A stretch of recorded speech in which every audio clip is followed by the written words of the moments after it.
الحمد لله الذي أنزل الكتاب على عبده ليكون للعالمين نذيرا والصلاة والسلام على من أدى الأمانة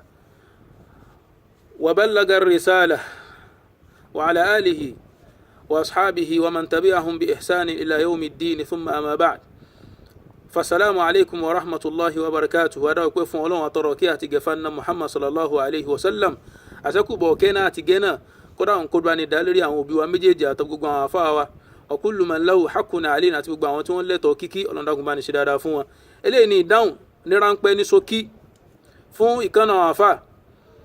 táwọn fojú yí pé ní àfa àgbà ni pàtàkì lọ́dọ̀ wa Nàìjíríà torí Nàìjíríà náà ní gbogbo ìjà àfa àwọn ọmọ so àwọn fojú pé àfa àgbà ni wọ́n níwọ̀n ìgbà tí wọ́n bá ti wá dẹ́kun kí wọ́n máa fàbùkù kan àwọn àfa sunna kọ́ máa fàbùkù kan Qur'an kọ́ máa fàbùkù kan sunna tànà Muhammad àjẹpá àwọn náà máa ṣe kí ni kí wọ́n máa retí àwọn ìhánà lọ́dọ̀ àwọn tí wọ́n kéré sí wọn àwọn wa nídìí àti tọ́bọ̀ personality wọn èyí tí wọ́n béèrè lọ́wọ́ wa náà lá ní kákan ra mú wa tó fi jẹ́ pé gbogbo àwọn tí wọ́n gbọ́ àlọ́ wọn ò lè gbọ́ àbọ̀ nítorí pé Islamic Media Movement tí wọ́n máa ń ṣí àwọn nǹkan yìí ẹ̀bẹ̀ tá ọkọ̀ bẹ àwọn ní pé nígbà tí fẹ́ ṣí àrú àwọn nǹkan báyìí kán máa ṣí àrẹ complete kó lè bàjẹ́ pé àwọn èèyàn onímọ̀ ṣàyíṣe lórí irú àwọn ọ̀rọ̀ kọ̀ọ̀kan tí ó padà wá máa di pé kí ló tẹ̀ gbọ́ tán àmọ́ níwọ̀n máa ń táwa náà gbọ́ lórí rẹ̀ tẹ́mi gbọ́ lánàá kódà ẹ̀rú sì ń bà mí pé àwọn àfáà yìí bó ló ṣe rí báyìí mo wá padà wá pera mi wálé pé ní àṣẹ yìí pé ní ìkọ̀kọ̀ táwọn sọ pé ní Ọlọ́run nìkan ló mọ̀ gbangba ó mọ̀ tó àṣírí rẹ̀ ń gbà mí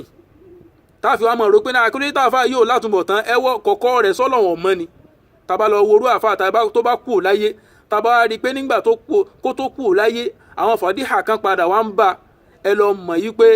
ìkọ̀kọ̀ rẹ̀ sọ́lọ́wọ̀n dá torí pé ní àwọn ẹni Ọlọ́run la khawfun alayhim wa lahum yahzanun àti gbèsè ayé wọn ni àti tán bá kúrò ń bẹ̀ tán kò ní sí bẹ̀rù kò ní sí bànújẹ́ kẹ̀kẹ́ fún wọn kò sí ìhánà kẹ̀kẹ́ fún wọn. àfáà wá béèrè tó lágbára púpọ̀ látara pé ní bóyá most of àwọn wá sí àfáà yìí títí máa ń sọ sẹ́yìn bíi kó máa challenge àwọn tán jẹ́ ahlu sunna kó máa challenge àwọn tí wọ́n ń gé sòkòtò tó o bá ti máa gé sòkòtò èyí ò ní ṣe pẹ̀lú kó o máa ṣe kí ni o kó o máa fẹnu ẹ̀tẹ́ kó o máa fi kàn wọ́n ọ̀rọ̀ méjìlá àfáà yìí sọ ń bẹ̀ àmọ́ ẹyọ kan ló wà important sí mi nítorí pé anabi Muhammad sallallahu alaihi wasallam ó ní ma asfala minal ka'abayni minal izari fafinnar àmọ́ ìyún kọ́ ni mo fẹ́ wá tú tó bá ti máa rí sòkòtò gé tí àwọn súnà kọ̀ọ̀kan bá ti máa complete lọ́dọ̀ rẹ̀ bíi ká finú gbọ́nlẹ̀ bíi ká gé sòkòtò àtàwọn nǹkan míì tó jọ mọ́ bẹ́ẹ̀ ó máa bẹ̀ lọ́hùn kó fi rọ̀ ọ́ lọ́rùn ni torí pé súnà tànà Muhammad sallallahu alaihi wasallam àmọ́ èyí tó wánu Qur'an làfáà yìí challenge wálé lórí pé ká mú ẹ̀rí wánu hadisi ẹyọ kan làfáà yìí ti ẹ̀ béèrè á fún mẹ́ta àbí mẹ́rin àdẹ̀dàkọ̀ àwọn tíra fún táfà yóò lọ gbìyànjú àti kà ọ̀pọ̀lọpọ̀ àwọn táwọn wò pé ní àfà ni wọ́n Nàìjíríà ìmáàmù wa Mustapha Sibai wọ́n ní laysa kullu man lathal amamata sheikha kìí ṣe gbogbo ẹni táwọn rí láwà ní lórí rẹ̀ náà làáfà àwa là ń da gbogbo ẹ̀pọ̀ Nàìjíríà adọmọpọ̀ wọ́ọ̀dù ni wàláì tó bá ṣe pé ní bá ṣe ń ṣe láwọn ìlú mi tó ṣe pé ní kẹ́ẹ̀ tó rí àfà kan tí ó mọ sọ̀rọ̀ ń ta àkọ́kọ́ lọ wo kí ni takasusu rẹ̀ orí fídíò náà ni yóò mọ sọ̀rọ̀ lé lórí tó bá ṣe pé bẹ́ẹ̀ náà ni wọ́n ṣe ń ṣe Nàìjíríà ni Nàìjíríà ò rojú ìranu yóò ní pọ̀ tó báyìí káfà mọ sọ́ǹtà gbangba àfà tí wọ́n fi joyè lọ́dọ̀ àwọn Kọ̀dìríyà Nàkíbù Làṣọ́rọ́fì mà wọ́n tí wọ́n fi ń jẹ Nàkíbù ni lọ́pọ̀lọpọ̀ ilé kéwù tó máa sọ pé àwọn nìkọ́ọ̀bà rẹ̀ nìkọ́ọ̀bàtul azhariyin nìkọ́ọ̀bàtul markaziyin nìkọ́ọ̀bàtul mahadiyin ẹ lọ àwọn tí ó máa wà ń bẹ̀ àwọn jahabidatu minal ulama àwọn ni ó jẹ́ àmọ́ nígbà tó jẹ́ pé ó gbọ́wọ́ bí wọ́n gbọ́wọ́ ó jọmọ inú ilé bí báyìí wọ́n kàn gbóyè kan fún ni nígbà tó bá padà wá di mustaqbal ó wà máa tó àṣírí ọ̀pọ̀lọpọ̀ iye ẹlòmíì àti wá nílé padà sẹ́yìn òní kò ní ṣe kíni o kò ní possible mọ́. wa rajulun la yadri wa la yadri annahu la yadri ẹlòmíì ó mọ̀ kò tún á mọ̀ pé òun ò mọ̀ ẹjọ́ mọ̀ ni ẹjọ́ mọ̀ pé ó mọ̀ ẹ ṣàlàyé fún wallahi irú àwọn àfáà báyìí tírú wọn pọ̀ tí wọ́n sọ àwọn ìsọkúsọ báyìí pé ẹlọ́mọ mẹ́rin hadisi wa ẹlọ́mọ mẹ́rin wa tó sọ yí pé ní hijabu dandan nínú islamu tẹ́rì ń bẹ àmì ìtẹ́mi wá yanjú níwọ̀n bá àṣẹjú péréte yìí ní pé ní Nàkíbù Làṣọ́rọ́fì ọ̀dọ̀ àwọn Kọ̀dìríyà lórúkọ tán pè nù èmi ò mọ̀ kó àfà ṣàkṣíyà àwọn òsì kan mi pé bóyá mo fẹ́ mọ tẹnubọ personality wọn àmọ́ tí wọ́n béèrè lọ́wọ́ wa àwọn Islamic Media Movement tí wọ́n ṣíà rẹ̀ àfáà náà tún ṣíà rẹ̀ sórí kíní tiẹ̀ náà ẹ máa ro tàwọn míì tó ṣe yí pé ní mùsùlùmí ọlọ́bẹ̀ ẹ̀yọ pọ̀ mùsùlùmí ọlọ́bẹ̀ ẹ̀yọ tó ṣe yí pé ìsìláàmù rẹ̀ gan ò tí ì yanjú tẹ́lẹ̀ wọ́n dẹ̀ kà ń kọ́ ẹni táwọn lè gbọ́rọ̀ lẹ́nu wọn tí wọ́n dẹ̀ mọ̀ ṣe kíni o tí wọ́n dẹ̀ kà yín kún pé ọ̀rọ̀ táwọn bá gbọ́ lẹ́nu yín authoritatively ni wọ́n ti wòye pé ní ọ̀rọ̀ gidi ni ó jẹ́ pé ní táwọn bá ti lè gbọ́ lẹ́nu yín o ọ̀rọ̀ gidi ni ó ṣe kíni o ní ó jẹ́ látàrí pé ní wọ́n ń pè yín láàfà wọ́n dẹ̀ ń gbé yín sípò iwájú pé kẹ́ ẹ máa ṣe kíni o kẹ́ ẹ máa sọ̀rọ̀ Ọlọ́run fáwọn èèyàn. ẹgbẹ́ ẹni tí bá wá lọ nírú kan báyìí lọ́kàn ń takò náà sùn kùránì ni kùránì kákọ́ ti kùránì síwájú nínú Suratu Nisa ayé ẹlẹ́ẹ̀kejì sí kẹta tọ́lọ̀ bá ní ṣe mistake ibi tí mo fẹ́ lò ń bẹ̀ kùránì sọ fún Ànábì pé ba'da al-isti'adha wal basmala wa in khiftum alla tuqsitu fil yatama fankihu ma taba lakum minan nisa'i mathna wa thulatha wa ruba'a wa in khiftum alla ta'dilu fawahida. So kùránì kọ́kọ́ jẹ́ àmọ́ yìí pé ní kò gbọ́dọ̀ ju mẹ́rin lọ téèyàn bá lè ó bẹ̀ látòrí méjì wa thulatha mẹ́ta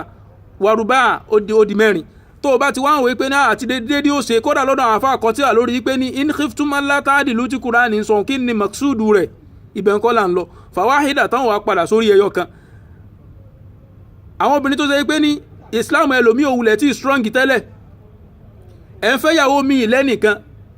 ń commit crime tó lágbára ẹ̀ níyàwó méjì ńlẹ̀ ẹ̀ ní mẹ́ta wọ́n ń wò pé ní bóyá ṣé jàǹdùkú ni mùsùlùmí tí obìnrin fi ń lé gun ọkọ rẹ̀ pamọ́jú tóbìnrin fi ń pa ìyàwó rẹ̀ kejì èyí ò sí wà ńlẹ̀ tá à ń fi ń kọ́ wọn pé kùránì ló wí bẹ́ẹ̀ násù kùránì ni wala shahada ma'a wujudi násì tàbá yìí ti rí násù kò sí gbìyànjú kankan mọ́ lọ́dọ̀ àfa kankan mọ́ násù wa ń bẹnu kùránì àfa yìí tó yẹsẹ̀ tó wá ń béèrè ìbéèrè rú béèrè wo nu àwọn yẹn náà sì wà ń wájú rẹ̀ àmọ́ apàdà wá wò ó pé ní èmi náà ti bárò ẹ̀ mo ti across irú ẹ̀ rí nínú ẹnu àwọn àgbà àfà táwọn wò pé àgbà àfà ni wọ́n kódà tí wọ́n lóko tí wọ́n sọ yí pé ẹ̀ẹ́sẹ̀ ni a mọ̀ fẹ́ ju ìyàwó mẹ́rin lọ. àwa bi léèrè pé kí nìdí tó fi sọ pé tó fi ń takò tí ń bẹ́nu náà sùn Qur'an ó ní ṣé Ibrahim náà fẹ́ ju ìyàwó mẹ́rin lọ ṣé Ibrahim ń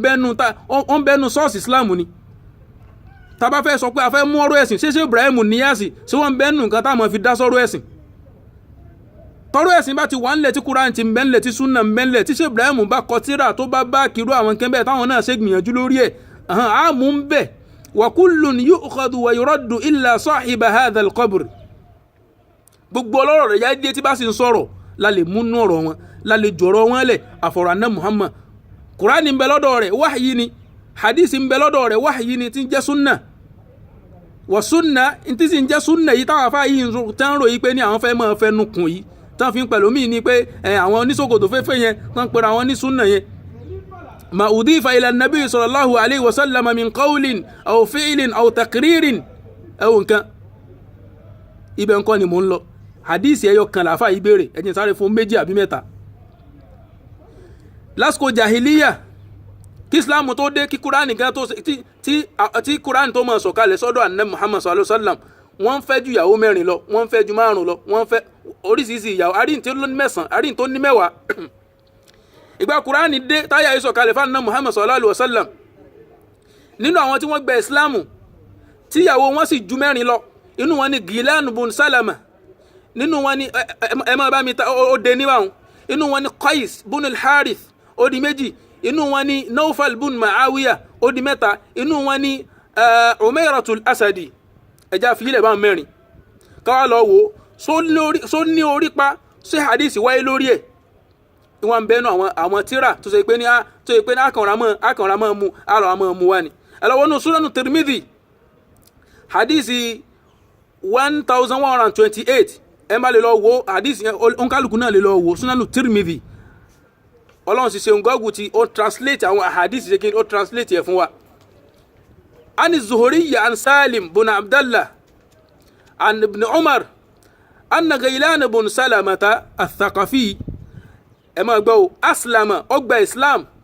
wàláhù ashru niswatin fil jahiliya ìyàwó mẹ́wàá sì ń bẹ nínú ilé rẹ̀ nígbà jahiliya kódà nù riwaya mi fa aslamna ma'ahu àwọn mẹ́wàá ìgan tó ṣe kí ni o wọ́n tún gba islam pẹ̀lú rẹ̀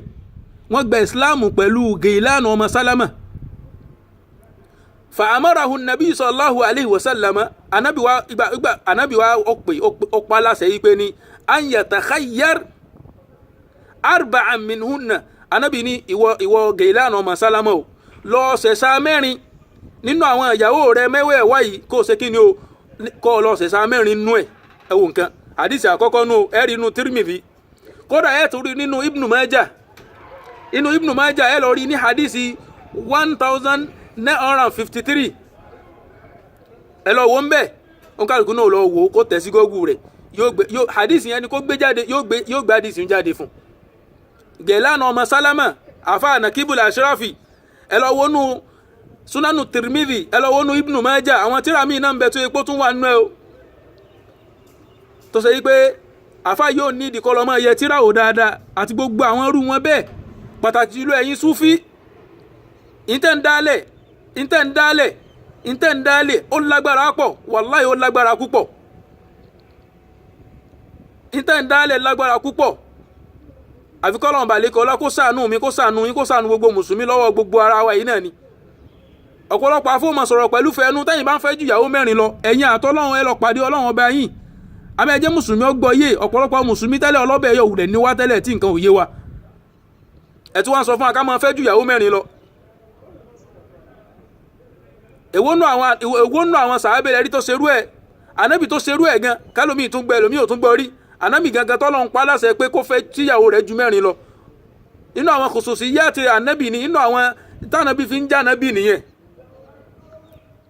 kódà yìí sì ń bẹ́nu àwọn ìyàwó ìgan tó ṣe pé ní wọ́n fira wọn fún ànábì tánàbì ò gbà Ọlọ́run ló padà wá sọ pé ìwà ànábì ò gbọ́dọ̀ kọ in wahabat nafsaha lin nabi ń bẹ́nu Qur'ani bẹ́ẹ̀ kódà ń bẹ́nu àwọn tíra yẹn tá a rí kà yìí pé ń bẹ́nu wọn tó ṣe pé ní ànábì ò wọlé tọ̀ wọn gan tán fi kúrò láyé tó tún tán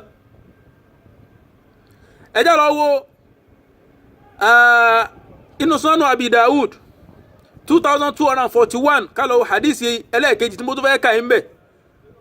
anil Harith ibn Qais al-Asadi èèyàn míì tún lélẹ́yìí yàtọ̀ sí Gailan ọmọ Salama o ẹlòmíì tún lélẹ́yìí Harith ọmọ Qais ó ní aslamtu olóńgbẹ Islam wa indi thamanu niswatin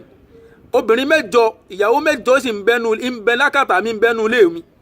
fadakarahu dhalika linnabi sallallahu alayhi wa sallam ó wá ó sọ̀rọ̀ yẹn fún Muhammad sallallahu alayhi wa sallam faqala an-nabi anabi wa sọ fún yí pé ní ikhtar minhunna arba'an lọ ṣẹ̀ṣà mẹ́rin nù wọn o lọ ṣẹ̀ṣà mẹ́rin nù wọn ẹ̀rí kanú Riwal Galili baba Albani náà lọ ṣẹ̀ṣà mẹ́rin nínú wọn ó di méjì ẹlẹ́ẹ̀kẹta An-Nawfal bin Mu'awiyah ẹnìkẹta tó túrú ẹ̀ tún ṣẹlẹ̀ sí nínú àwọn tó ṣe pé ní wọ́n ti níyàwó ju mẹ́rin lọ ní àsìkò jàhílíyà nígbà tí Islam ní àìsìkò àìmọ̀kan kí Islam tó dé Nawfal ọmọ Mu'awiyah òun náà wà nù wọn ó ní aslamtu mo gba Islam wa indi khamsu niswa obìnrin márùn ẹ wo nǹkan obìnrin márùn ní bẹ nínú ilé tèmi faqala li Rasulullah sallallahu alayhi wa sallam anabi Muhammad wa sọ fún mi yí pé amsik arba'an mẹ́rin ni ọgbà mẹ́rin mú nínú wọn ayyatuhunna shi'ta èyí tó bá fẹ́ inú àwọn mẹ́rẹ̀ẹ̀rin ẹ̀wọ̀n nǹkan oní kó lọ fẹ́ kó wá ṣe kí ni o farikil baki in tó bá kù kó ṣe kí ni kó fílẹ̀ ẹ̀wọ̀n nǹkan ó di mélòó ó di mẹ́ta tẹ́bá lọ wọnú hadith mi tó ń bẹ tó sọ yí pé ní ẹ́ríkà tẹ́bá lọ wọnú almanhiyatu shar'iyya fi kitabi rabbil bariyya Umayratul Asadi èyàn ẹlẹ́ẹ̀kẹrin ẹyọ kan làáfà béèrè ká dàdó mẹ́rin Umayratul Asadi òun náà kí Islam tó dé ó níyàwó mẹ́jọ ló ní kí Islam tó dé nígbà tó náà wá ṣe kí ni ó gba Islam ó ní aslamtu mo gba Islam wa indi thamaniya niswa ìyàwó mẹ́jọ sì ń bẹ lọ́dọ̀ mi faqala an-nabi sallallahu alayhi wa sallam nígbà tó náà fún anabi ní robẹ́ anabi sọ fún òun náà ìpé ní ikhtar arba'an mẹ́rin ní ó ṣẹ̀ṣà ẹ gbọ́dọ̀ fẹ́ ju mẹ́rin lọ mẹ́rin péré àti rínasu Qur'an àrínasu hadith kí làwọn afẹ́ ìtún ní bìlífù nú ẹ̀ tẹ́dẹ̀ ń sọ pé ní tasawufa àwọn gbé lórí máfìl kìtàbí wa sunna àwọn gbé lórí al-Qur'an àti sunna nabi ni ìntẹ̀ wọ́n sọ jáde lẹ́nu àti wáyín sí kò mọ́ khalafa tí ń bẹ́nu Qur'an àti hadith báyìí ó ti ń takò o. Ìwọ mùsùlùmí tí wọn náà ń gbọ́ mi lónìí, lọ ṣe gbìyànjú àfáà tó bá ń tẹ̀lé máa sọ fọ́lọ́run lójoojúmọ́ kọ́lọ́ mọ́jọ òsì àfáàyàn, odidi àdúrà ni o. Torí pé tó bá dijọ́ ọgbìn àlìkíyámà tán máa kó ń kálukú tán tójú rẹ̀ bọ́ ó yá igbó tó ṣe láyé àgbà kankan bẹ̀ máa wọ náà lọ. Ó ń kálukú náà máa sọ fọ́lọ́run pé ní rabbana atihim dhifayni minal adhabi wal'anhum la'nan kabira. Ètò yìí káwa náà máa sọrú eléyìí náà ní pé ní la yunsabu ila sakitinil qawl wasukutu fi ma'radil hajati ila albayani bayan. Àfáà yìí challenge wa ni àwọn náà sì gbọ́dọ̀ sí kíni ká fún níwọ̀nba tọ́lọ́mọ a lè jẹ́ kí kíní yóò dọ́dọ̀ àfáà yóò dùn mọ́ mi nú kò sí la akhafu lawmata la'im tó bá jẹ́ pórí òdodo ni. fa haythuma kunta faqul bil jamili wala takhsha siwa Allahi min qasin wa min danin innal jihada la aqsamun wa afdaluha kalamu haqqin lidhi jawrin wa sultani. Tábàtì wá sọ pé a fẹ́ mọ̀ pé káti wá mọ̀ ká mọ̀ fáwọn kan ní pé a bẹ̀rù wọn bóyá àgbà ìjẹ̀ràn ìjà àgbà tó ti dé bá wọn. Torí pé ní wabnu sab'ina ma alayhi kalamu tábà sọ pé ní bóyá nítorí pé àgbà ní ẹlòmíì ń jarán àgbà nífi sáhùn wíwíkúwì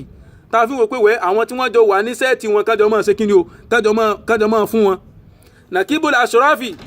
èyí tẹ́ gbé sáyé yìí ìtẹ́ ẹgbẹ́ sáyé tẹ́ tó ń béèrè yìí pé ní lọ́dọ̀ ti yín mùsùlùmí lè fẹ́ ju ìyàwó mẹ́rin lọ, ibo lẹ ti rí? àwa náà bí lèrè pé ibo lẹ ti rí. almasdarul awwal sọ́ọ̀sì àkọ́kọ́ fún gbogbo àwọn mùsùlùmí tá a sáà ń tẹ̀lé tó jẹ́ àkọ́kọ́ náà ni alukur'an,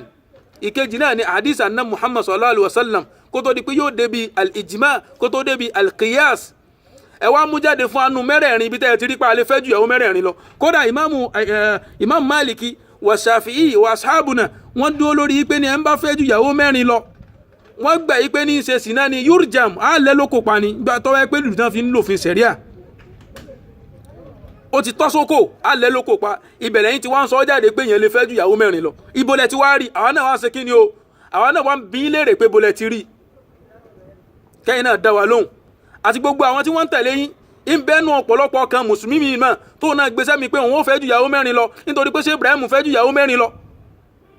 ta ni ṣé Ibrahim lẹ́gbẹ̀ẹ́ náà Muhammad sallallahu alaihi wasallam. àwọn bàbá yìí gbìyànjú ẹ má máa sọ àwọn nǹkan tá a fi máa fẹ́ náà àbùkù kan wọ́n ẹsẹ̀ ní àbùkù lọ́dọ̀ wa wọ́n sì gbìyànjú wọ́n dá sọ̀rọ̀ Islam gbàgbára wọn ṣe mọ́ kì í ṣe pé àwọn náà láwọn ṣàtọ̀ àti tiwọn àwọn náà láwọn wọ́n kó sínú àwọn àtọ́wù míì tó ṣe yí pé ní mùsùlùmí ọmọ bẹ́lọ̀ fún ọkọ́lọ́n kó mójú kúrò láì fi wọn. àmọ́ pọ̀lọpọ̀ mùsùlùmí lónìí ẹlòmíì sọ wọ́n dọ́lọ́hun tó máa dákọ̀ ṣé Ibrahim lẹ́gbẹ̀ẹ́ ẹlòmíì gbígbà pé wọ́n dákọ̀ Ọlọ́run lẹ́gbẹ̀ẹ́ rẹ̀ wọ́n gbé fọ́tò ṣé Ibrahim kọ́rùn ní àníyàn pé ṣé Ibrahim ń sọ àwọn káàkiri. èyí sì wà nù tí mùsùlùmí mi ń kó sínú ṣírkù akbar ìṣẹ́bọsọ́lọ̀ ìmúrogún pẹ̀lú Ọlọ́run iyyaka na'budu wa iyyaka nasta'in ọ̀dọ̀ ìwọ Ọlọ́run la máa sìn ìwọ Ọlọ́run la máa wá ràn lọ́wọ́ sọ́dọ̀ rẹ̀ agbé fọ́tò ṣé Ibrahim sínú ilé à ń forí balẹ̀ síbẹ̀. èyí sì wà ń bẹ̀ tí wọ́n yanjú tí wọ́n bá yín fáìtì lórí yìí lọ́wọ́ yí pé ní wọ́n pè yín lẹ́lẹ́bọ lórí ẹ̀ tá a sì ń kọ́sán àwọn tí wọ́n lè koko yí pé ẹ máa bá ní dínkù ní ikú ẹ ṣàlàyé rẹ̀ fún wọn ni. èyí tí wọ́n jáde tí wọ́n ń béèrè lọ́wọ́ wa yí pé ibo láti hadith wo ló sọ yí pé ní a lè fẹ́ ju ìyàwó mẹ́rin lọ. jàmá mùsùlùmí tẹ́lẹ̀ náà táwọn fẹ́ mẹ́ta táwọn fẹ́ mẹ́rin ọ̀pọ̀lọpọ̀ mùsùlùmí wọ́n ń wo yí pé ní kíní ó ti pọ̀ jù àmọ́ ó ní hikma ó lẹ́kọ̀ọ́ Kùránì ò ní sọ̀rọ̀ hadith ò ní sọ̀rọ̀ kó mọ̀ lẹ́kọ̀ọ́. ọba àlekọ́lá tó yẹ kó gangan náà lọ́rọ̀ wa qawluhu wa kalamuhu wa khitabuhu bi fasahatin wa balagatin wa bayanin jama'a al-uluma daqiqaha wa jalilaha fihi fabihi yasulu ẹ̀wọ̀n kan al-alimu rabbani pẹ̀lú Kùránì lè fi dé alimu rabbani. gbogbo àwọn afá ìwé ẹsẹ̀ rabbani gbogbo ẹnu wá gbà pẹ̀lú ká máa sọ̀rọ̀ ọ̀rọ̀ báyìí jáde kalimatun kufriya torí pé ní tí wọ́n sọ jáde tí ń khalafa tí ń bẹnu Qur'an ń khalafa tí ń bẹnu sunna ẹ̀dàgùn tó rọ̀ ọlọ́run ẹni ọ̀rọ̀ ń dùn àyè fọ̀rọ̀ lọ eléyìí wọ́n máa jẹ́ sókí tí àlàyé ọ̀rọ̀ tún padà máa bọ̀ wá sórí akànlé àwọn hadith yẹn kalẹ̀ ní abẹ́lọ́wọ̀n bá lékè ọlá gbogbo mùsùlùmí tọ́lọ́wọ́ jẹ́ kó gbọ́rọ̀ yìí àníyàn àti fẹ́ ànábì ni kó fi gbọ́ mọ́ wo tẹ́ ti ń sọ àwọn jẹ́ nǹkan kan wájú ọlọ́run. àmọ́ man nala ilman wa lam yatadahhar bihi amalan salihan fagawi kò sáǹfààní nínú mímọ̀ téèyàn bá ń ké náà tí gbúrò àwọn afáyín ń sọ àwọn ayé nù báyìí téèyàn sì dákẹ́ o. Salamu alaykum wa rahmatulahi wa barakatuhu.